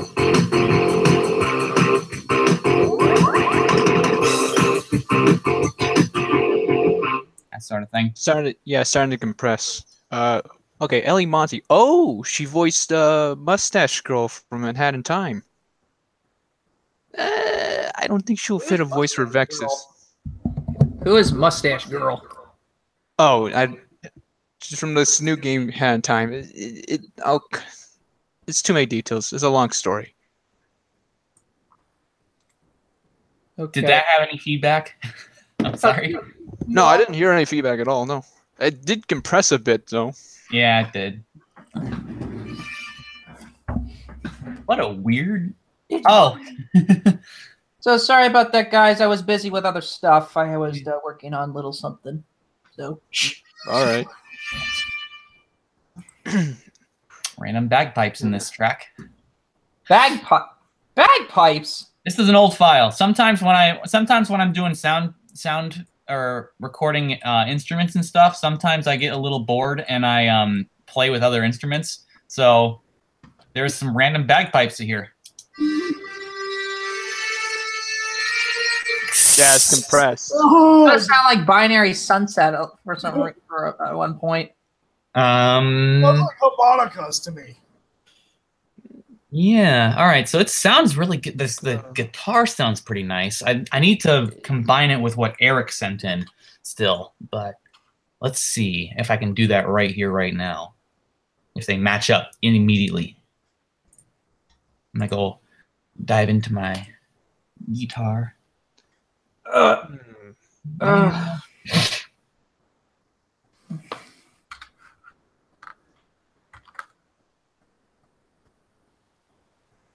I like bagpipes are cool. Scottish, yeah. I think the feedback problem is because the way I came back online is that I switched from my Yeti microphone to my built-in microphone on my Mac. So it's probably picking up the audio internally, like what the speaker's making, and then that vibrating against itself. So. Oh, okay. All right. Let's see. This is a bit. See, what should we talk about on this live stream? Well, we answer any questions that come up. We would, if I had my darn pen, I was going to have this kind of March Madness. Since we always have these drawing competitions, the original plan was we were going to do this March Madness drawing competition where we would pit each other against each other and then have like a pyramid all the way to the top finalists. But can't really do that with only 3 people. Yeah. And the stylus tablet is missing. It would be possible with 4 because we could be like me versus Sam, you versus Nick, and then the finalists come a little bit more of a March Madness sort of thing. But I don't have a stylus. I only have this little dingy mouse. So should we talk about something like the news and animation or what? Well, we just generally talk about any questions that come up with the teenage robot thing too. Yeah. But they're not coming that as fast as we hoped. Yeah. Oh, damn it. How do I... Yeah. There was a lot of questions. See, maybe we should go back and see which ones we haven't answered yet. Guitar Track version 2. Here we go. Do we talk about is Misty going to make a comeback? Did we already answer that one? Not yet. Yes, yes, she will eventually make a comeback because her whole side plot has yet to be resolved. So she needs to come back. Okay, now I can open up in Logic. I can drag this guitar that Eric decided to give us. Let's see. Will the reboot be extra? Wait, what? Creamy? I don't know. Well, Why are you guys there? In terms of creamy, as in like Creamy. milk. I don't know. I don't know what that means. Okay, let's see. Degeneratron asks, where do you guys kids during the show? What? Show's airing the mid. Oh, let me see. Let me try to decipher this. How old were we when the show came out? Or let's see, were you guys kids during the show? I don't think he speaks English as a first language. I think he's asking where were we guys kids during the original show, but my question, or my answer was yes. Nick's answer, I think, was yes. Like kids during the original run of the original series. Christian McLaughlin asks, anyone listen to soundtrack of sci-fi movies for musical inspiration? Yep, over here. Whenever I'm stuck on writing a script or something, or whenever I listen to I play soundtrack music tracks and stuff. To be completely honest, I do too. Let's see, and now let's listen to this guitar.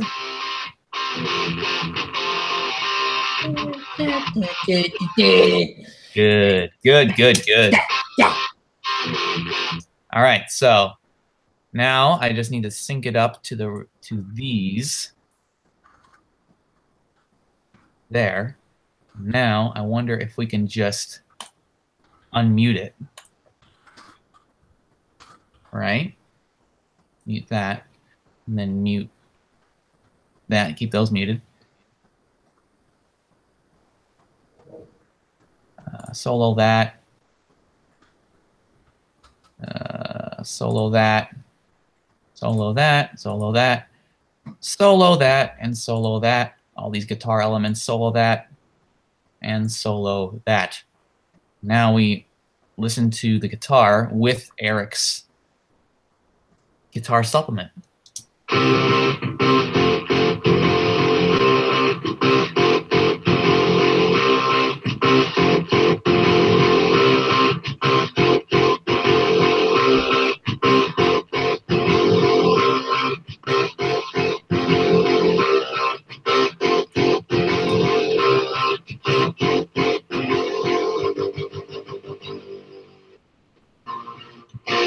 All right, cool. That sounds really nice. Really, really nice.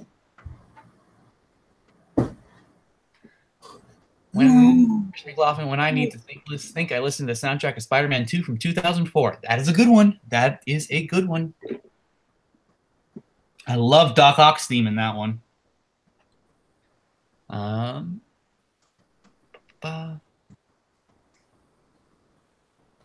Unless it's a film soundtrack. Coder asks what plugins are used for the electric guitar. Good question. Well, this one that I just added to it is actually done live by one of the production crew. He can play guitar, so he did that for us. Otherwise, I use the festival lead, which is available for any Apple, GarageBand, Logic, that sort of thing. I also use the Sunburst power chords, as well as, I think this is the bass. Hold on, let me. This is the bass. Yeah, it's just a bass. So that's another. But that is from a different plugin called Play. There's there's a lot of guitars that I'm using to make a more realistic guitar sound, because a single guitar track that's synthetic, it's going to be a dead giveaway that it's a synthetic track. You need to supplement it with other additional synthetic tracks to make it more lively. So what I got here is a plugin called what's it? Come on, it is called.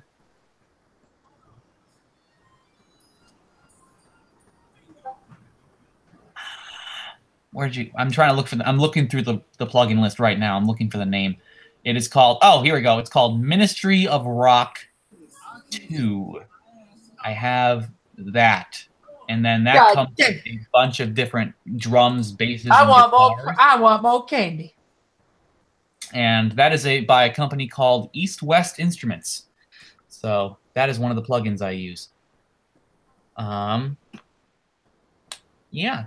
And then that also, I got some plugins for others, like scoring, like Hollywood Orchestra plugins and stuff like that. You got the entire downfall. You want to do more impressive stuff than just rock and roll guitar.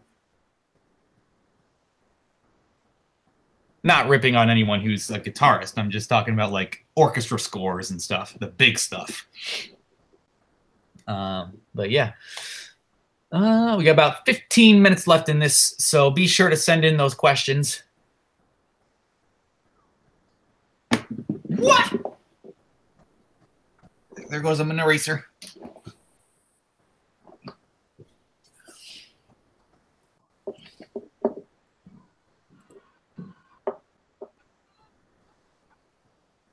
I don't know. YT asks, what music do you guys listen to while working on the reboot? Well, I guess that's kind of a person-to-person question, and on top of that, if we listen to music at all, I just kind of listen to any soundtrack music that I want. Like I said, I do it because that's what I listen to. Like you guys, I'm sure everyone out there has a specific artist that they love to listen to, like I don't know, Demi Lovato, some other pop singer. That sort of thing. Not me. I have composers in my head. I think like Danny Elfman, James Newton Howard, John Powell, John Williams, Hans Zimmer. I have composers in my head, and I listen to their work on soundtracks. I sometimes listen to Jerry Goldsmith or what's his name? Hold on. I listen to this other guy named what's his name? Joel McNeely. Interesting. So yeah, that's he's the composer for this song for this movie called "I Know Who Killed Me." Mm-hmm. And then I presume that's Sam's asking the list too. So what about you guys, other guys? If you listen to music while working on the Teenage Robot Project, what do you listen to?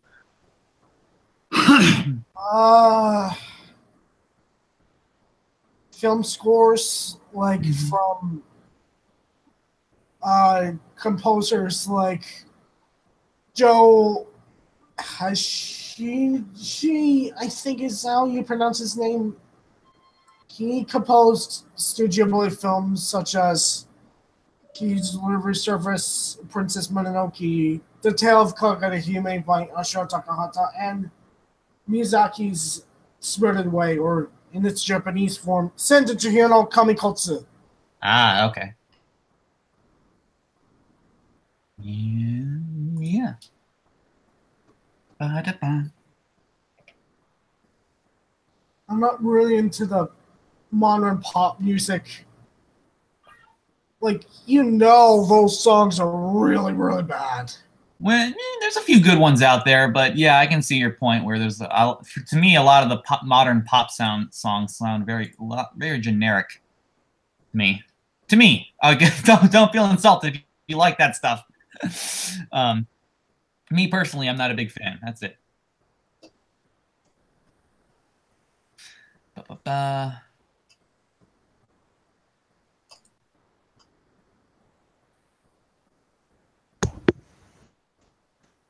Nathan Burge asks, will there be any death? Mr. says that reverb. Wait, what is reverb? It's well. It's feedback from the microphone. I'll answer both questions here in a sec. As pertaining to death, that's a spoiler. Yeah. That is a spoiler. I cannot answer that whatsoever. Sorry. But reverb is what happens when you say, where's a good example here, right? Like, I'm going to use this here. I think this one. Here we go. I'll just use this bass for an example. Reverb is when first you have something like this. You probably can't even hear that. Let me turn it up a bit. Now you can't hear that at all. I'm going to use a different one. What about you?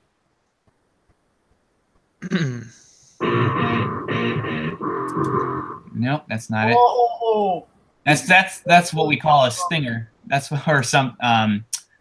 that's the reason for why that really deep guitar is there, so it can pack the punch, give it more of a punch. Anyway, I'm trying to find a more higher pitched one. Nope, that's another bass. There we go. Okay, so there's a little bit of an. I'll turn off the reverb. Nope, it's still the reverb's still on. Not what I thought it was. Well, let's see. Here we go. I found it. Okay, so this is without reverb. If I can. Well, Wormcoat will kind of put it in better words here. Look here in the chat. Oh, yeah, that's probably someone at this point who's explained it better than me. Me showing it. All right. See, Wormcoder says reverb is a space diffusion that disperses the acoustic. Disperses. Yeah. I'm not having a good day with my speech. No worries. First, sticks to a more chamber-like sound. That is completely accurate. It's basically not an echo effect, but it makes it sound like you're in a larger room than it really is. Like a cave, for instance. Like a cavern or something. But with music specifically, it would make it sound like you're in a live performance or a chamber hall or something. When it's like up close to the microphone, there's little to no reverb. But when you're in a hallway or in a performance, there's usually a lot of reverb. Squeewee asks, who is your favorite non-recurring villain? Sorry for asking so much. Like generally? I don't know. I'm gonna go with Gigawatt. Wait, who was it? It was from Squeewee. Squeewee? Yeah. Who's that? Just go up a little bit on the chat. No. What was Nathan's choice? Oh, Gigawatt. Gigawatt. Oh, Gigawatt. Oh, yeah. That's a tough one for me. I don't know about me either, so. A guy like the Lancer. Wait, no. Is he a recurring villain? Yeah, he is a recurring villain. He was in the... I don't really know too much recurring villains. I mean, actually, no. Like, I know too much recurring villains. Because... Shit.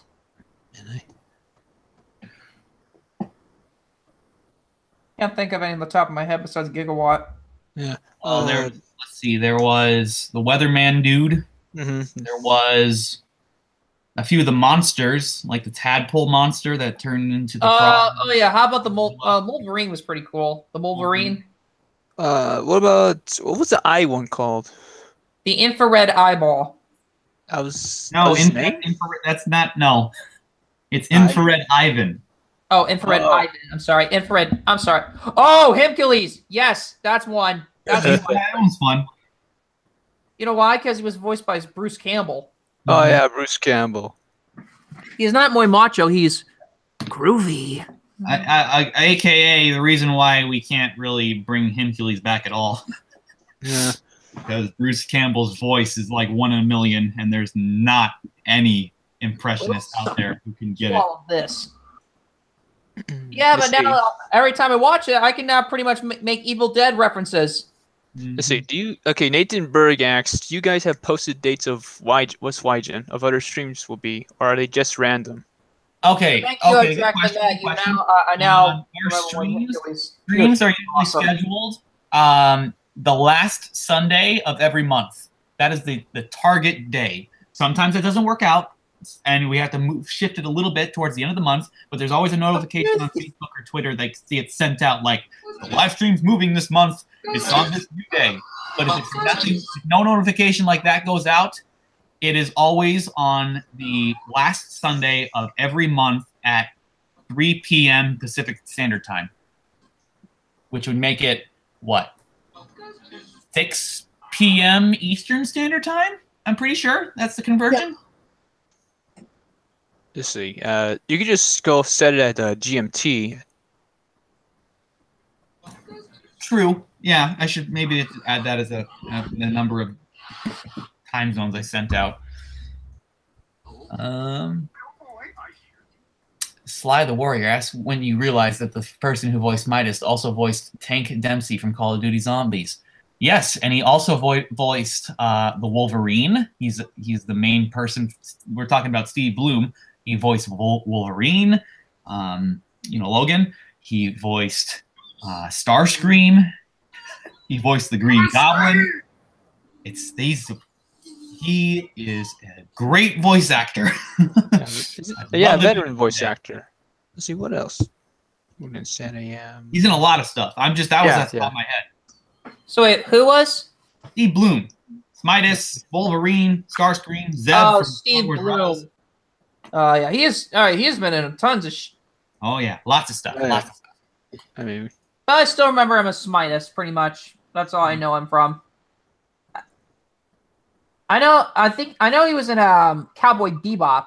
Or that's. I don't know. Oh yeah, he's also an anime dubber. Like he's one of the go-to guys to get to dub anime. He's also Tom from Toonami, the host. Oh yeah. Holy shit, he was? Yeah, they're the same voice actor. I did not know that. Yeah. I remember Tom. Definitely also remember him. Mon from Legend of Korra. He was what? Mon, the guy with the mask in the first season. Oh my gosh. I never watched Korra, so I don't know. Legend of Korra, I saw like the first couple of episodes and it was pretty good. Where are my project files? He's a good guy. I'd love to meet him someday. Yeah. Downloads, documents. Oh, yeah. All right, let's see here. Jeez, I really have no idea what to draw today. Yeah. Starscream. I don't know YTX Starscream. Which TF series? Which one? Oh, Transformers Prime. Oh, yeah. If you're gonna Google that, warning, don't Google it yet. Don't Google it because there are spoilers all over Google when you type in Transformers Prime because it's a series that already ended. It's like it concluded already. If you want to watch Transformers Prime, I highly recommend you do. It's an excellent series. Excellent series. I recommend going on Netflix right now and just start playing episode 1 because it's on Netflix. Don't Google it because there are spoilers all over Google. Like right when I'm not kidding. If you Google Transformers Prime, there is a spoilers right there. Like blank dies. Transformers Prime, like a YouTube video, and it's like, wow, thanks for the season 3 finale spoiler there, guys. So if you want to check out Transformers Prime, I highly recommend you do. It's got Steve Bloom and Starscream, which is a perfect fit. Go on Netflix and just watch it now. Just like you don't need to rent the DVD. It's one of those watch it now options. Mm-hmm. There you go. Kristen McLaughlin asked if Jenny were to face off against Spider-Man villain, which one would it be? Dr. Octavius. That's an easy answer. It'd be such a fit.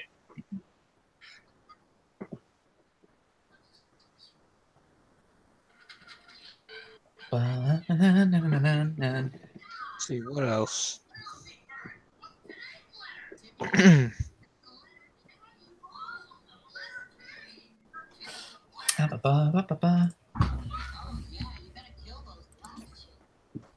Let's see.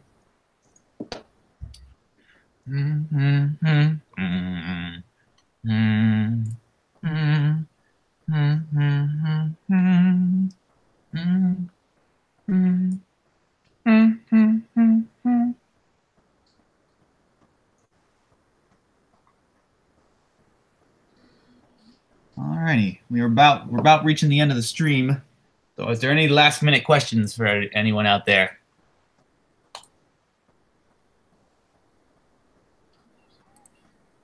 Most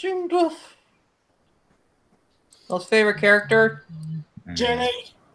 Jenny. We asked most favorite character. Am I lagging behind? I don't know. Favorite character? Well, yeah. I mean, besides Jenny, I would say maybe Vexus or it's like a lot. Okay. Huh? Yes. Okay, yeah. Most hated character. Can we please just go? What? Most hated character from Man- what? From Teenage Robot. Man. Oh, I don't really hate any of the characters. I wouldn't say I hate the characters, but any of the characters, but I would say like the one that I find I least fancy, I guess, was the old weathered one, I guess, because he just kind of showed up and we learned nothing about him other than he can control the weather, and he wanted to rob banks, and that's it. And then he disappeared. Never saw him again. So I guess I can't say I hated some of the characters, but I gotta say the old weather one, it's the one that was like least impactful to me. Like it was just a dude who served the purpose of being a villain for 5 brief seconds and was never mentioned again. Yeah. Okay, let's see. Wormcoder says, last one. Is there a plan where Jenny might get hacked? Did we have one? Wormcoder. Okay, yeah. Hacked. Not right now. There's no plan maybe for season 5. Another idea for season 5. Jenny gets hacked. Another one in the bin. Who's Doug? Something like. No, not yet. Yeah, not yet. Nothing planned for her getting hacked by something. I don't think. See, Mikey Flynn asked, when will we see more of Doug? Wait, who's Doug? Who's Doug? Who's Doug? Who's Doug?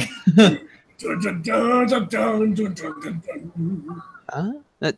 Whatever, that doesn't answer any of our questions. It's a Nickelodeon cartoon that transferred over. Oh, the Doug. You mean the Doug cartoon? I have no idea. Oh, I didn't think he was talking about that.